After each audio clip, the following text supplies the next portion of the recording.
Welcome, everyone. I'm Steve Farrell, the Worldwide Executive Director for Humanities team, and it's great to be with you. We have a fabulous program in store. I'd like to invite my guest, you can see him on screen with me, Peter Matthies, to come in real quick to say hi. I'm going to formally introduce him in a minute, but he's here, and I want to just give him a chance to come in and say hi real quick. Hi, it's great to be here. Wonderful. All right, and as I mentioned, I'm going to give him Peter a proper introduction shortly. He'll be coming back to share a lot more in a few minutes. Okay, this webinar format is what we're going to be using most weeks when we do our Living in Oneness Summit broadcasts. We usually do the broadcasts on Thursdays. We're super excited about adding video to our weekly programs this year. A little about Humanities team as we get started. Our focus in Humanities team is to awaken ourselves and the world to oneness. We see one presence, the divine, and see we are all emanations of this one presence. Doesn't matter how far our lives may be from reflecting this truth, it's still true. We see that all of life is a manifestation of the divine, is sacred, and should be treated as such. As we begin, I'd like to invite you to share your questions during the program. The earlier in the program that you share your questions, the better. My partner, Garth Catterall, is going to come on here now just to tell you how you can share questions in this webinar format with us. Garth. Hi, everybody.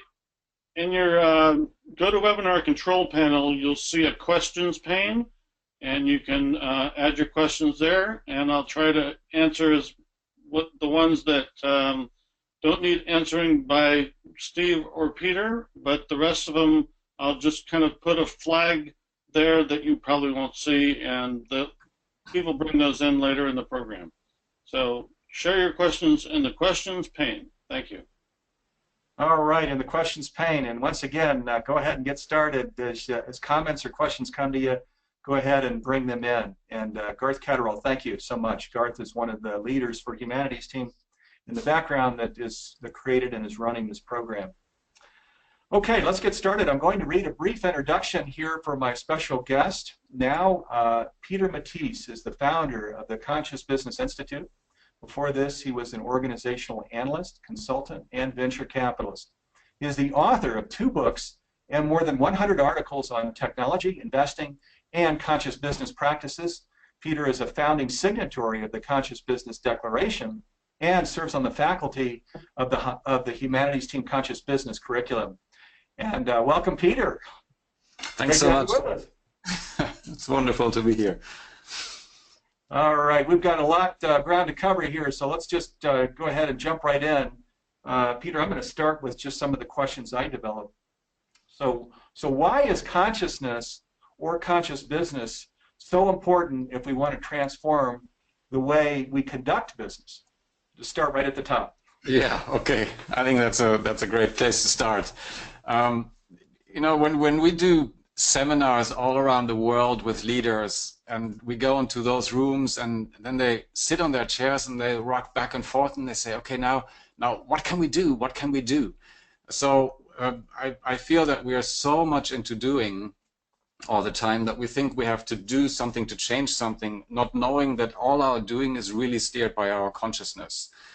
We have this be, do, have approach, and we don't start at the top with our being level, with our mindsets, with our perceptions, because that's not what we are taught in our culture and our society.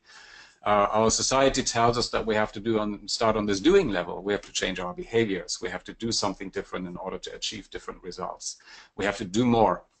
But we really forget to look at this being level. And if you look at this, the current neuroscience research, we can see that our inner images that we create, our perceptions, our mindset is really the root of everything that we create.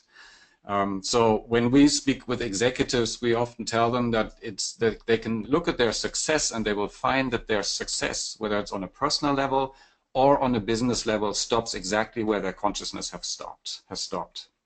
So if we want to expand that success, both on a personal level but also in organizations, we need to look at the places where we have limited our consciousness. And you can see the same thing with any conflict that we have in life, whether it's around money or whether it's in a relationship. There's always an insight missing, a space where we expand into a different consciousness that can solve this problem. So all of our problems are really consciousness problems. That's why we believe it's the foundation to start at when we go into organizations. Tricky one, but that's the foundation. Yeah, fantastic. Let's go a little deeper into this whole aspect of interior experience. What, as you know, Ken Wilber, like yourself, is another leader that's involved in the Humanities Team Conscious Business Curriculum and Community of Practice program. And he has this quadrant that he calls all quadrants, all levels, AQAL. And it's a simple little quadrant that has the exterior experience on the right side, and then on the left side is the interior experience. And as you know, he shares that today we have what he calls a flatland, because almost all of the focus and attention is being paid to the exterior experience.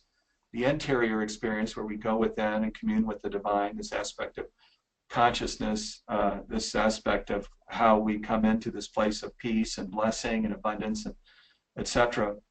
The metaphysical is largely being ignored, at least by the greatest percentage of the population. So do you want to talk a little bit about that, and especially in a business context of, you work with clients all over the world, and so are some of your clients bringing this aspect in, talking about the interior experience and creating practices for individuals and collectively within the organization?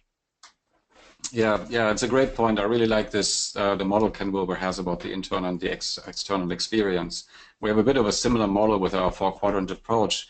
But again, we have one client, a large organization, and we've suggested a program to them which has now become the culture program inside the organization. And the people that are going through this program, which are 150 every year, can choose from different modules. The modules that we've put together are mostly about the self, a lot about internal working. So there's a model about mindfulness and how we can deal with our VUCA environment, the changing environment that we are. But basically it looks at mindfulness. It's basically a mindfulness program they can choose. It's always booked out. The second program that we're offering is how I mentioned that in the earlier question, how your inner images create your outside behavior. So basically using neuroscience to make them understand the power of their inner images, always booked out. So we can see that there's a huge yearning out there for these topics. Topics about purpose, topics about what am I really here to do or be during this lifetime. We're all doing quite well in our organizations, but now since the pressure is increasing, these more subtle, soft skill, inner topics are becoming much more important and much more asked for. So I think it's a huge opportunity for all of us to go out there and say, here's something that we haven't looked at yet. There's a room that's completely dark and it's been forgotten for many, many centuries. So let's open that room and put some light into that thing, because it's causing us a lot of pain. So yes, it is. Yeah, we can even experientially now, just take a second to connect, with our interior. We can. Why don't we go ahead and just close our eyes just for a second, and imagine our crown chakra opening, connecting with divine presence, feeling that light that's just beaming down through all of our body, through our heart chakra, all of our body to the core of the earth. Feeling that light connecting all of us on this call. Let's just breathe into that just for a second. Okay, and I wanted to do that just to experientially bring in what's here now always. When we stay in that place of connection with our interior, the divine that is within, as you mentioned, Peter, everything goes so smoothly in our own life. And when we do this together in the workplace, as we do in Humanities Team, it's part of our culture with our spiritual experiences to talk about and create these experiences of remaining in connection with the divine and each other. It's so incredibly powerful. We even use words like magic to describe it. I'm going to go ahead and bring in one listener question here now, just to get us started. Peter and I have got quite a lot that we want to talk about regarding conscious business. But let me bring this question in. This is more of a general question regarding consciousness, and this is from Nancy. She says, what's the best and fastest way to play and have fun when one is discouraged with one's life. And with the things going on in today's world, I think a lot of people might relate to that question. So I wanted to bring that in. Peter, do you want to respond to that? Yes, of course, I'd love to. That's where the rubber meets the road, obviously, because when the sailing is smooth and we can connect again and we can close our eyes. I didn't want to come back and open my eyes just now, so it's easy to do. But when the rubber meets the road, when we're afraid that we might run out of money, when we see election results that might not fit us and we go, oh my God, what's going to happen to our planet? That's when things go south. That's when these practices become really important. And again, as with any practice, when the rubber meets the road and it's right in front of your eyes, you better have some practice under the belt. So that's why I believe it's really, really critical that we, like going to the gym, like eating properly, is that we practice these mindfulness things to create discipline, to create a resilience inside of us when things are going smoothly. Every morning, for example, I do that every 20 minutes, and you probably do something similar. So then when something happens, I have the discipline and also the inner strength to put myself back into the driver's seat. Oftentimes the way I do that in a simple way is just focus on my hands, for example. By focusing on the hands, we go back into the present moment, and there's no tomorrow or whatever. We can just come back right here. Another thing that I do is that I really try to focus my life more and more about essences. What do I mean by that? Essences are the feeling states we want to experience in life. This is a fundamental shift, because if we want to break away from an old model, we might call it conscious business, but what's actually the practice that keeps us on this path? The model that we use is an essence model, which we've developed. And again, essences are the feeling states we want to experience, whether it's joy, freedom, creativity, ease, abundance. There's always an essence that we can experience. So let's say we're struggling with money and we're freaking out because we have to pay a big mortgage payment or something like that. What we really want is not the money, but we want the sense of abundance. We want the sense of ease. We want the sense of joy. That's what we are looking for. There are many ways in our lives that we can, in that moment, create the sense of ease and joy.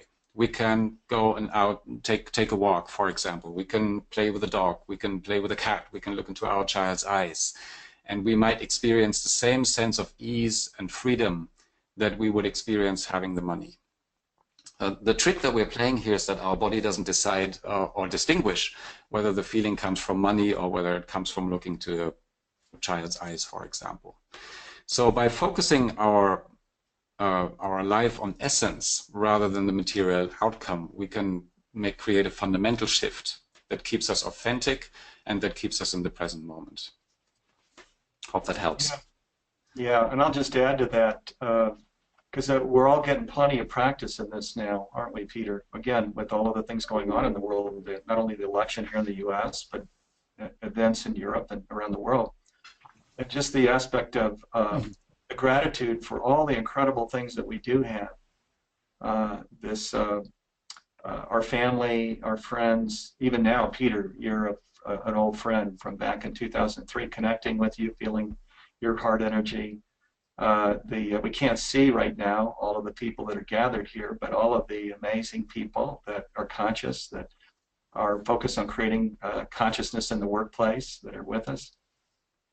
The abundance that we do have, as you mentioned, there are often bills to be paid, but there also is abundance that is put aside in financial forms and in other forms that's here now. And so just turning that around so that we can get ourselves focused on all the things that we do have, and not the things that we don't have, because of course the metaphysical is kind of the linchpin of the universe, and when we get stuck in that place of things not working, of illness, of financial challenge, of relationship issues, whatever it might be, then we kind of can be in a coward position with our hands over our head, and we draw more of that into our life. So the trick for all of us is to just turn that around and get in touch with all the amazing things that we do have in these relationships and the divine that we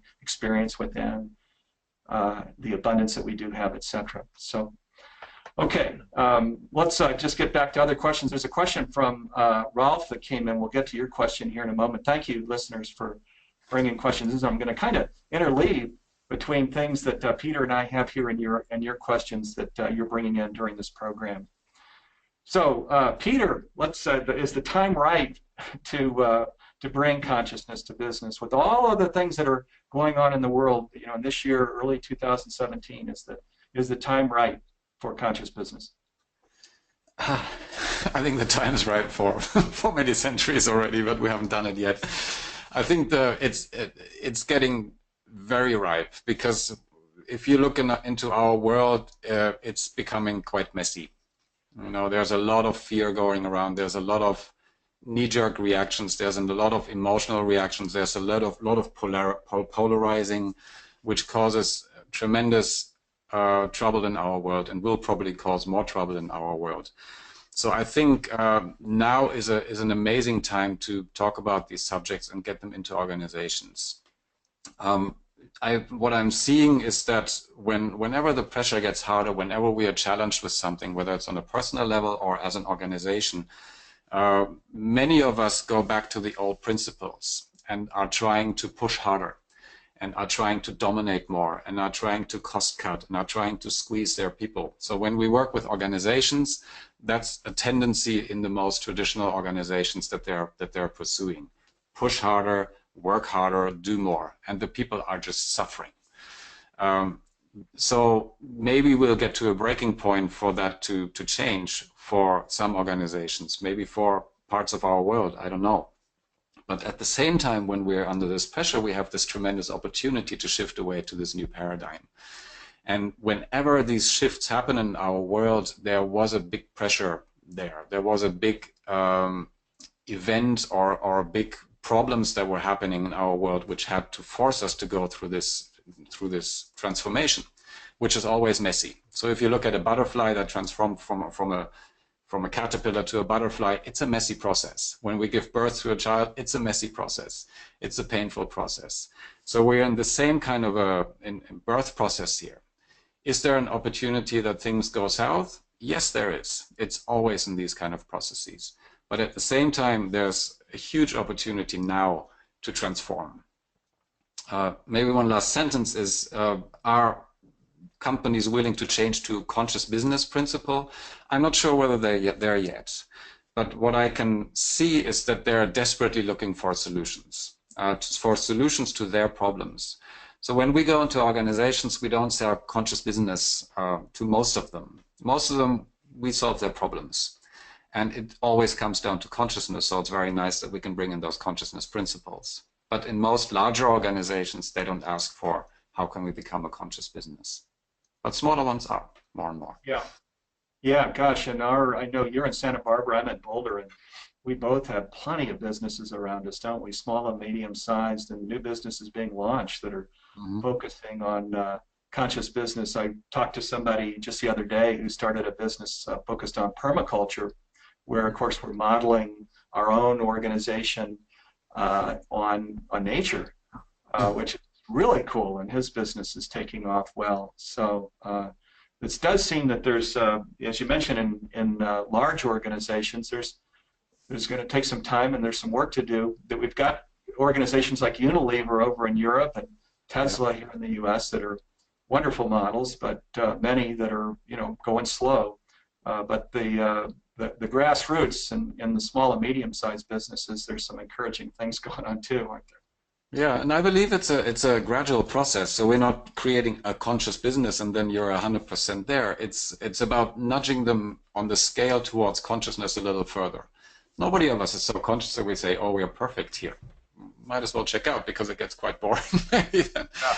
But maybe we can move from 30% to 50%. That would be a big shift for organizations. So to expect them to go, I want to be a 100% conscious company, I think is utopia. But if we can help them, nudge them forward by providing them methods and concrete tools that they can use in daily life, we're making progress. And the people are deeply grateful for them, usually.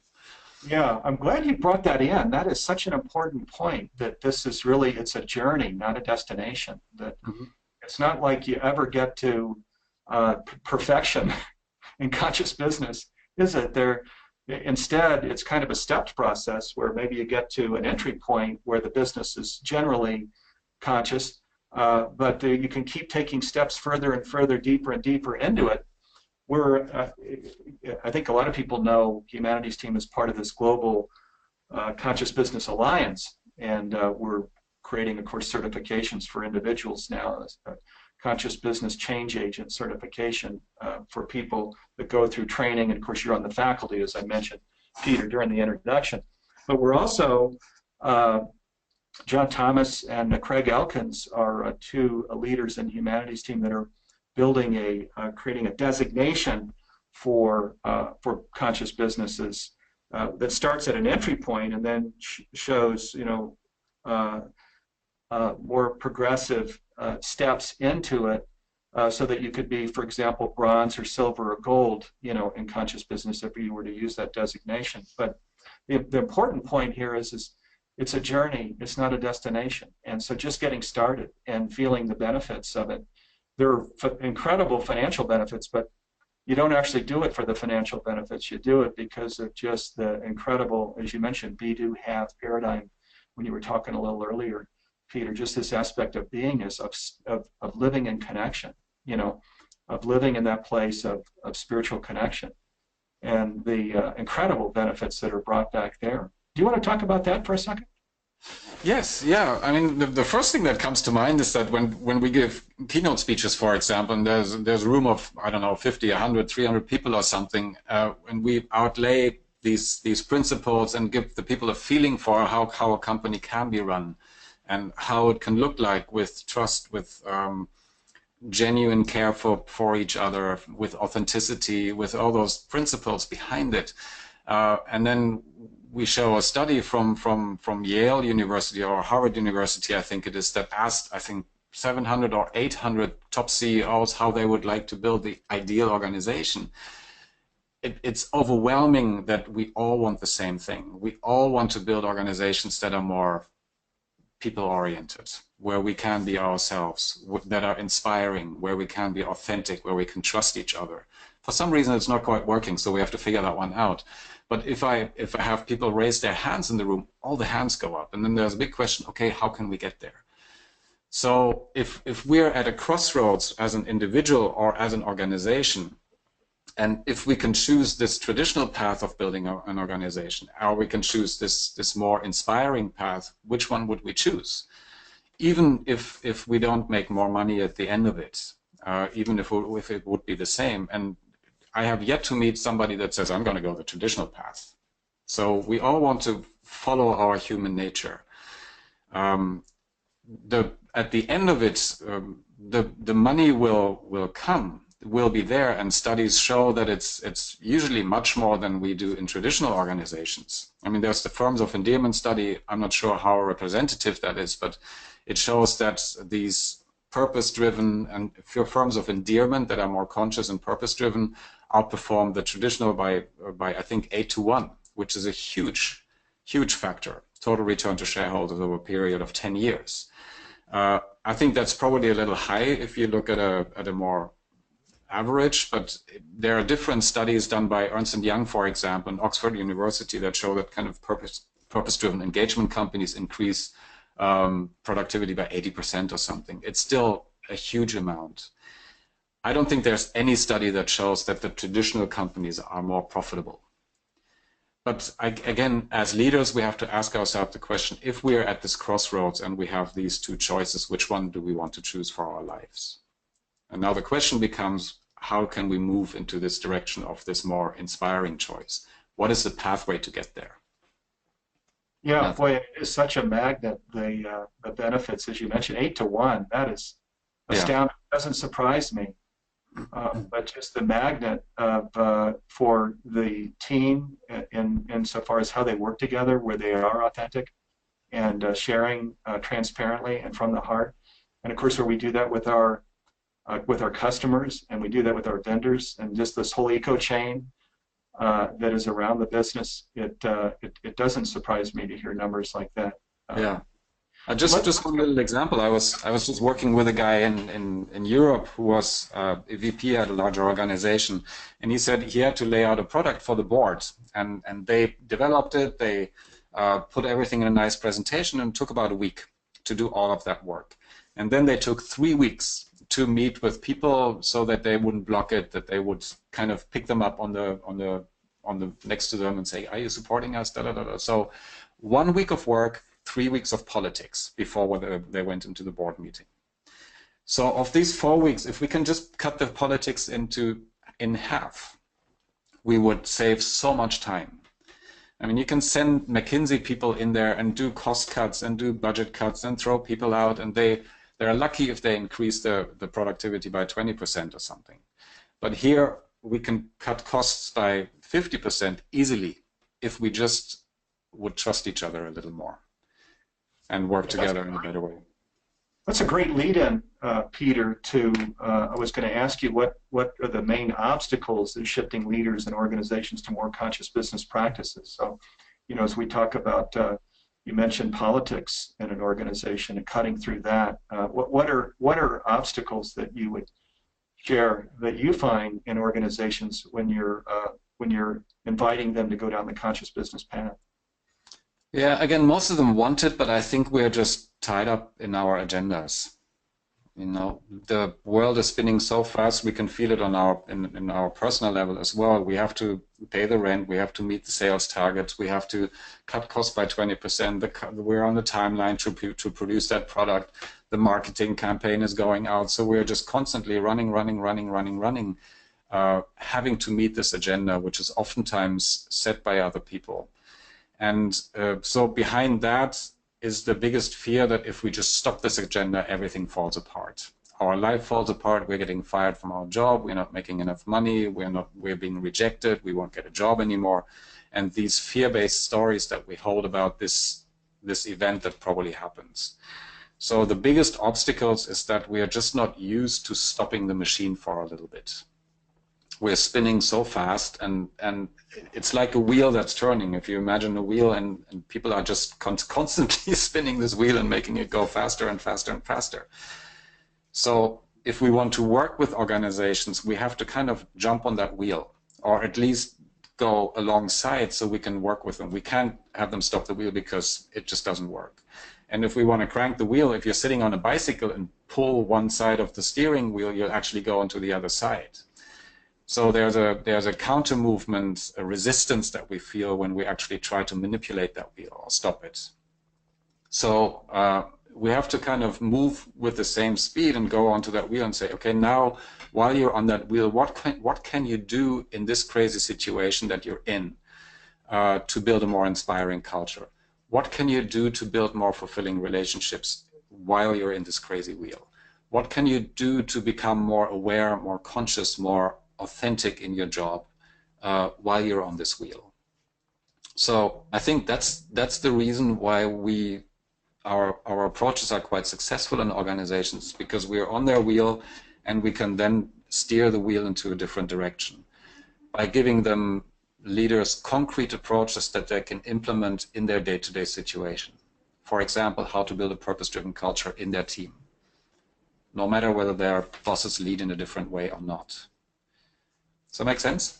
Yeah, no, it's all coming back to this consciousness thing. We were talking about it individually. Now you're talking about it in a business context. If the business culture is getting stuck in this lack, you know, and not enough sufficiency thing, a hamster wheel of got to drive harder for profits and revenues growth and so on, as opposed to the turning it around and being in this place of connection with spirit where you're just letting it naturally unfold in terms of drawing in new customers, bringing on new products and services, creating new things with your clients, that all from a place of consciousness and sufficiency. Yeah, there's a dramatic difference here between that old world and that new world. This is actually a good lead-in to a question that Rolf brought in here. Peter, Rolf says, is it your experience that an organizational program should start with the individual?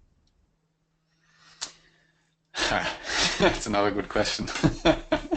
Ultimately, we work on an individual level. Also, our programs, we have this be, do, have approach, so it starts with our being, and so ultimately it needs to start with the individuals. If the individuals don't change, the organization doesn't change. But then again, we are working with systems. So if you put several people together into a group, whether it's a marriage, for example, you create a new system with an own what we call emotional system. Yeah, and look at an organization. There are maybe 500 people working together. They are a system with an own what we call emotional system. And any dysfunction in the people becomes a reflection, becomes reflected in this system. Yeah, and mostly that of the top leaders. So when we go into organizations, what we try to do is work with the top leaders first. Maybe they're open, maybe they're not, but we're trying to. And when we work with them, we try to go what you're just asking on a personal level. We're trying to create programs where we talk about purpose maybe, but where we go into a room where they can really reflect about their personal desires, about their personal deeper drivers, about their personal purpose in life, and then bring it into the organization. So short answer to your question, yes. Perfect. Okay, let's. Do you want to talk a little bit about your role on the faculty for the Conscious Business curriculum? You've been on the faculty for the first 2 courses, and we're coming into this whole new program here in 2017. Can you talk a little bit about the things that you review there? Because I know they directly relate to the Conscious Business Institute as well. Yes, yeah. First of all, I love the program. So if anybody hasn't done it, I would highly encourage people to do it, because there are so many different aspects and viewpoints that come into this program that you guys have put together. And I think you've done a wonderful job doing that. And when I hear from participants, they really, really enjoyed the whole process of it. The thing that we're looking at in the Humanities Team Conscious Business Initiative is basically how to deal with pressure cooker situations.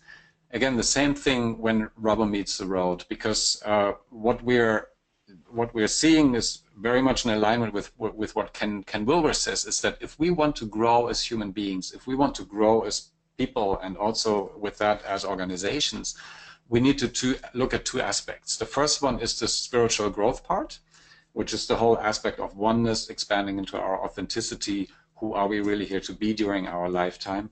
And then the second part, which is oftentimes forgotten, is the growing up part, which is to take full accountability and responsibility about our what we call out of power behaviors.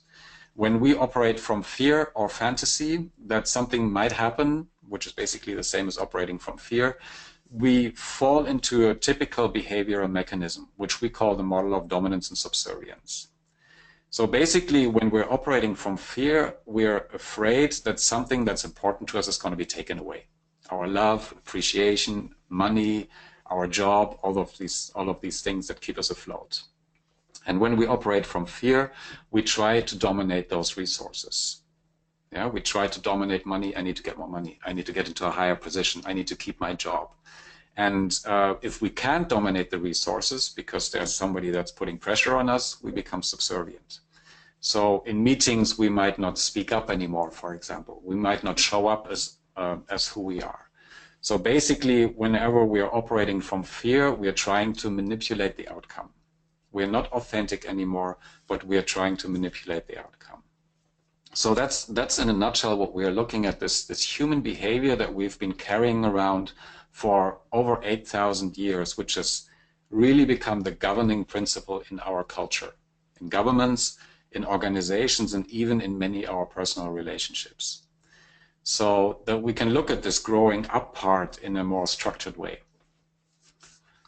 That's just a little... So you can learn more about the Humanities Team Conscious Business program on the Humanities Team website. At the top, you'll see Conscious Business, and there's a pull down. There's one on training and curriculum. You can read about Peter's class and the other classes there too. Ken Wilber and many, Lance Secretan, Humanities Team leaders, many people are part of the faculty for the program, and it's awesome. Peter, let's go a little deeper on this here because you developed this step-by-step approach for shifting to a more conscious business paradigm which you've implemented with many leaders and in many organizations around the world. Can you talk a little bit about that? Sure, yes, yeah, I'd love to. The main thing that we've seen is that there's a lot of inspiration about changing the way to run organizations. And we need to change the conscious business, we need to authentic leadership, conscious capitalism, whatever it is. But what we've been missing very much, or what I've been missing personally, is a step-by-step approach how to actually get there. So when I was a venture capitalist and I was sitting in my big office in Munich looking down Maximilian Street, I was kind of frustrated with my job and said, man, isn't there a different way to work and conduct business? And I did not find a step-by-step curriculum. I found that, yes, I can go on yoga retreats. Yes, and I can take retreats. I can go to Sri Lanka and do some Ayurvedic stuff. I can do meditation. But when I go to work into the same system on Monday morning, nothing will really change. So for my entire life, basically, I was looking for a step-by-step approach that helps me in these kind of transitions, or that would help an organization to make this transition. And so after founding the Conscious Business Institute, I was on a kind of personal retreat up in Napa Valley, and I received this framework that we are now working with, which is basically a quadrant. If you imagine a cake and you cut it in 4 pieces, that there are 4 elements that are necessary to transition to this new model. The first element, if you look at these 4 pieces of cake here, is the individual, which we've been talking about a lot. Is if you imagine yourself going to a job where you can be fully yourself, where you can show up, where you can be authentic, where you can be expressing your gifts, where you can follow your purpose, that's the individual side. We all want that. The other piece of the pie is that we all want to connect to other people. So we want to build teams where we can genuinely be ourselves and where we can enjoy each other's company. Maybe even share a vacation together. So this team aspect is very important because it's a human need to experience connection.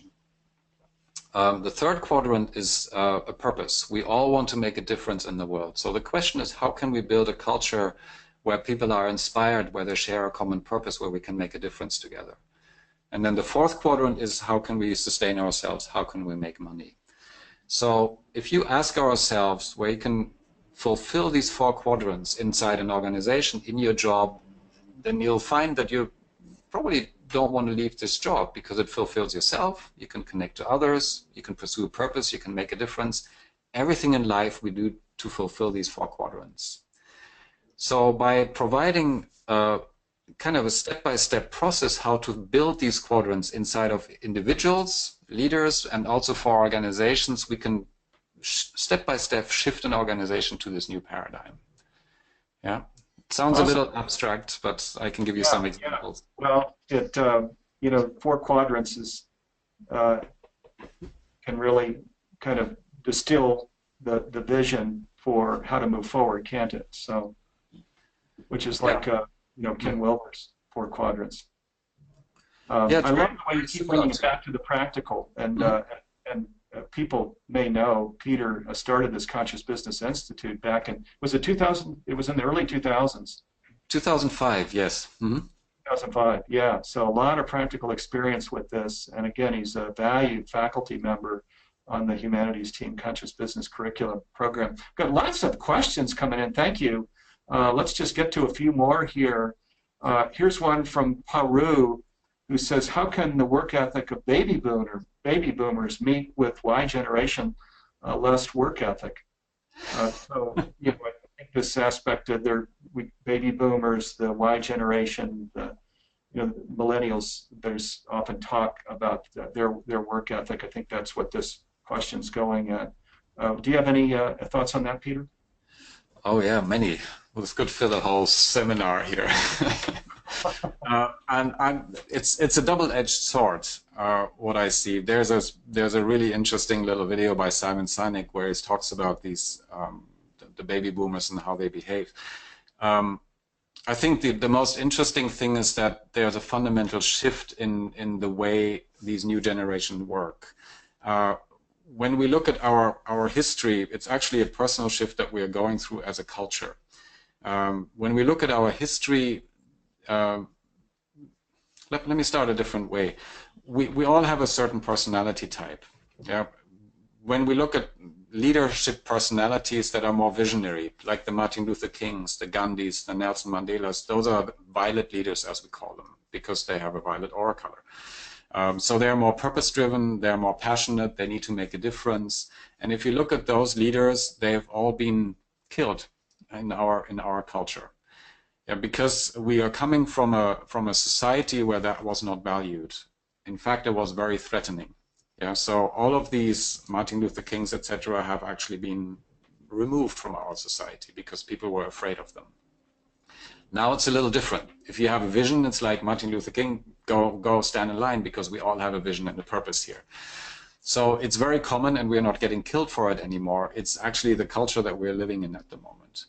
Right now, we are going to another shift, where we are going more towards an indigo age, where there's more connection to a higher purpose, where there's more connection to each other. It's much more of a spiritual being rather than just making a difference in our world.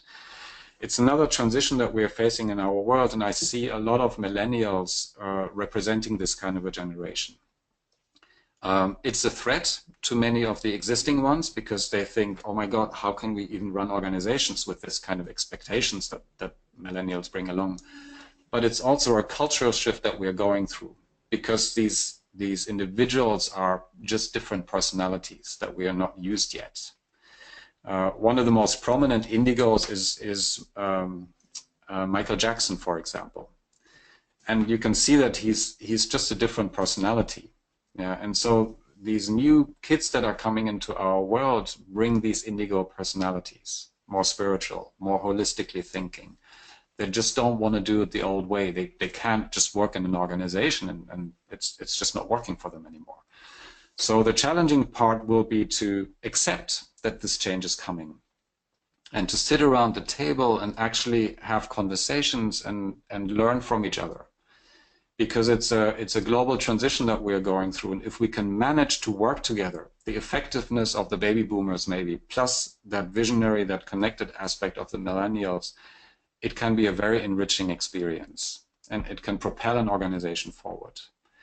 But as oftentimes these conversations are not really happening without judgment, so that's where the problems occur.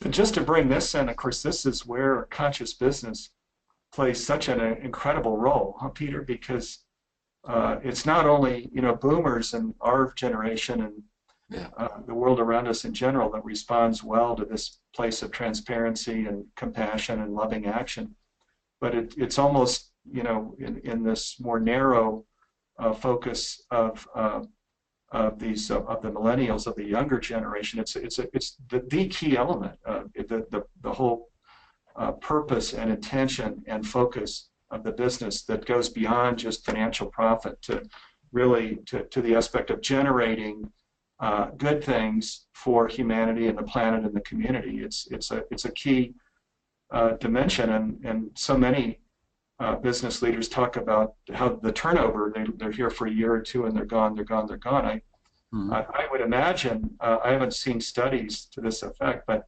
I'll bet in conscious businesses it's a magnet for these people. They're not leaving at a year or 2 years. They're drawn to these businesses. One of them. Yeah, and there's also a flip side to it. This instant gratification that these children have been brought up with is an issue. Yeah, the world is not an instant gratification, so it's not all rosy and all opportunity here. But again, if we have conversations around that, we can learn from each other. And I think the biggest thing that we can take as individuals is think about judgment. Because whenever we have a judgment about something, this is good or this is bad, we're on a very slippery slope, and we are not in our authentic power anymore. So again, I think the challenge for all of us is come together and leave the judgment outside the door and just listen to each other. And we can say, I really have a hard time agreeing with that. I'm choosing to live based on different values, but at least I'm going to listen to you and maybe I can learn. Yeah, that's great wisdom. Love that. Okay, let me bring another question in. This is from Nancy. She says, how does one discipline themselves when it seems impossible? Can you repeat that? There was a hiccup in the line here. How does one discipline themselves when it seems impossible? I wonder whether she has an example. I'm going to guess as I was reading the question, I was reading into that. That could be, you know, down at a task level of something needs to get done, you know, in a fairly short period of time by a team. But I was even more looking at it in the larger context of, you know, starting a business now, a conscious business, people that are participating in this program that really see that this is the future. But feeling like, you know, it's impossible, or this is going to be very challenging. Starting it, or being a coach and helping to expand a business leader's vision to what this is and how it works, and making it practical and tangible. So, and also the emotional element when it seems impossible. You know, again, I think as it's kind of been a theme here during the program, it's a challenging time. There's a lot going on in the world. So, you know, just maintaining that positive vision and strategy and plan, and being in a place where you, together with the team, can see that it can get done. So where you're up against just horrific odds, what do you have something you might suggest here, Peter, or in these situations I'm describing? Yeah.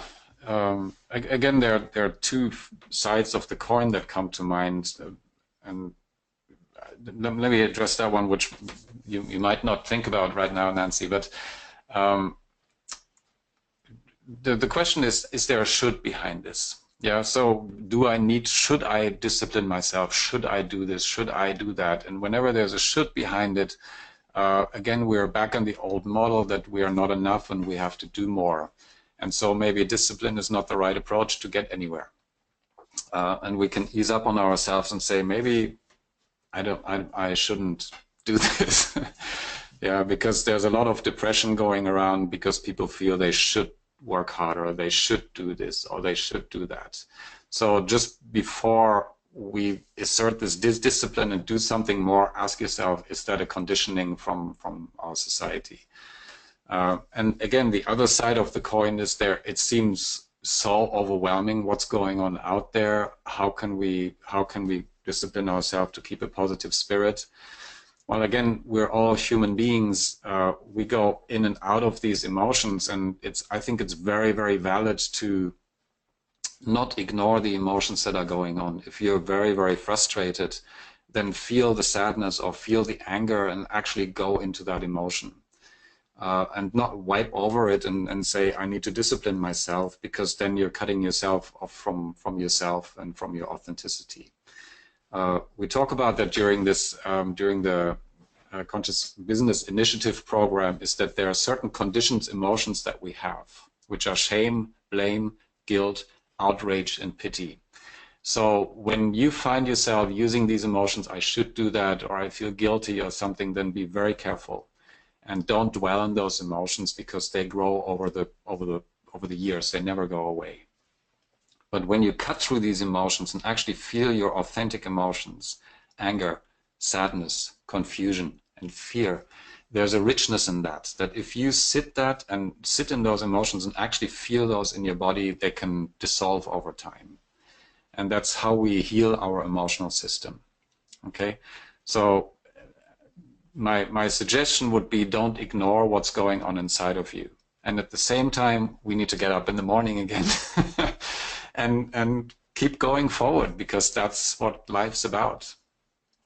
Yeah, I love that. Don't push it away. Really be with it and let it and heal it. That's beautiful, Peter. Beautiful. I'm glad we brought that question in, because there's a lot of application that what bring to the answer you just shared. Okay, we've only got, another 6 minutes or so, and then I've got a bunch of things I want to share before the program is over. What can we as individuals, if we want to shift to a more conscious and purpose-driven way of life, way of doing business, what are things you would recommend here, Peter? So at an individual level. Yeah, I think we've talked about that to some extent. Again, the most important shift, I believe, is what Ken Wilber talks about, these two aspects of spiritual growth and growing up, and not forget either one of them. The spiritual growth part is very much this shift that you're talking about a lot with Humanity's team, is the shift to oneness, to just remember that we are all interconnected here. If we can maintain that perspective, everything changes in our world, everything.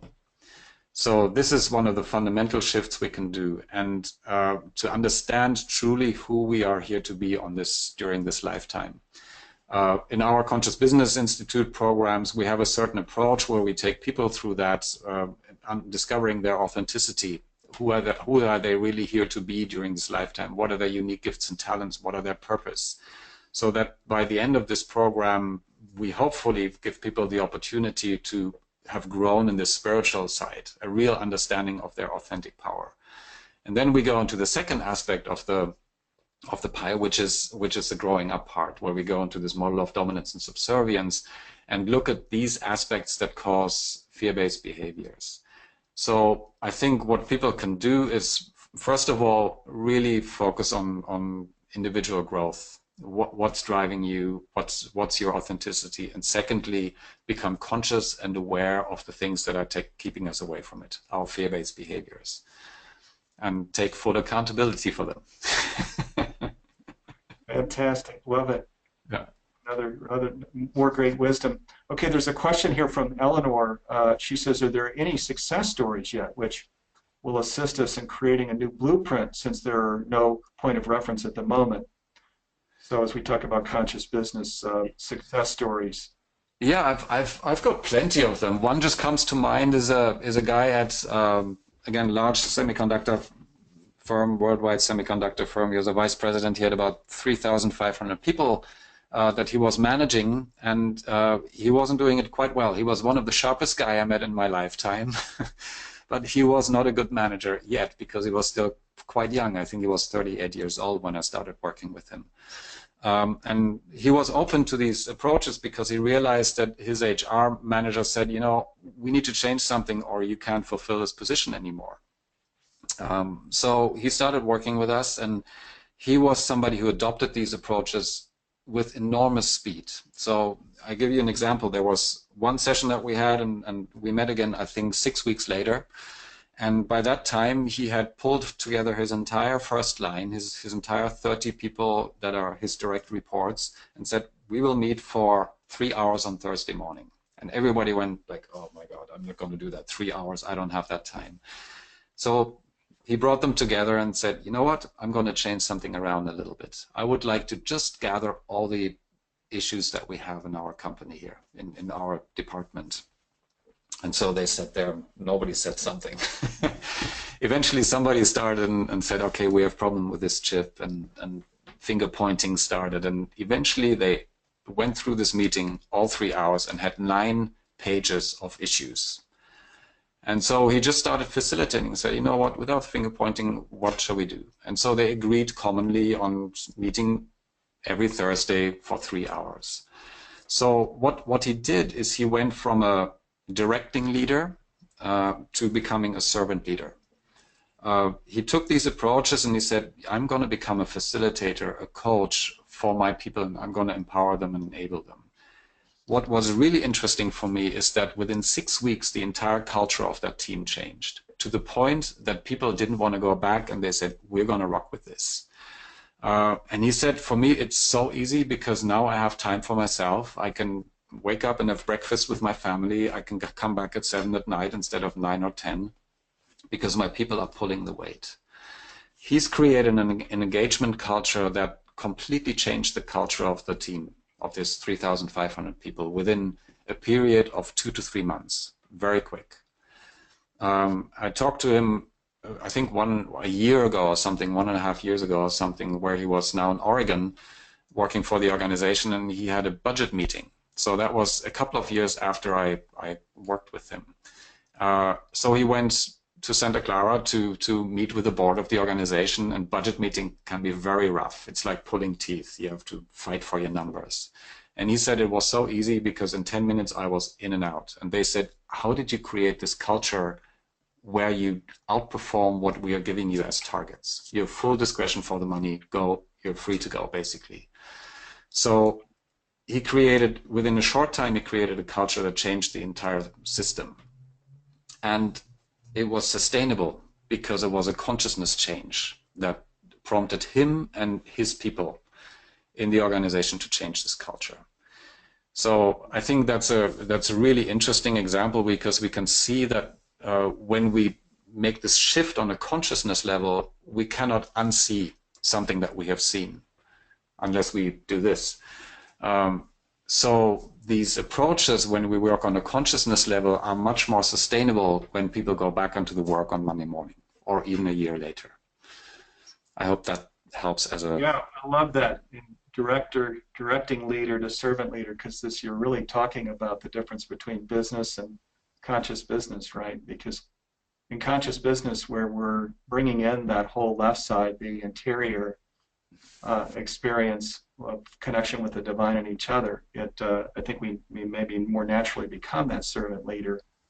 I share the story sometimes that when I was in Silicon Valley running a technology company, I felt compelled to throw out my day planner. It was kind of what you're talking about here. I felt that I was just way too directive with my day planner, and that I wasn't all the things that our oneness, authenticity, and connection, and just really listening deeply to each other.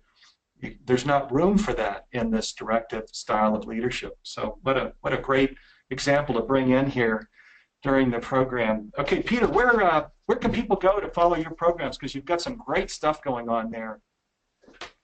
Yeah, either directly to our webpage, consciousbusinessinstitute.com, or there's a program we are starting in February. If you go to consciousbusinessambassadors.com, conscious-business-ambassadors.com, then you'll see that program and you can take a look whether it's of interest to you.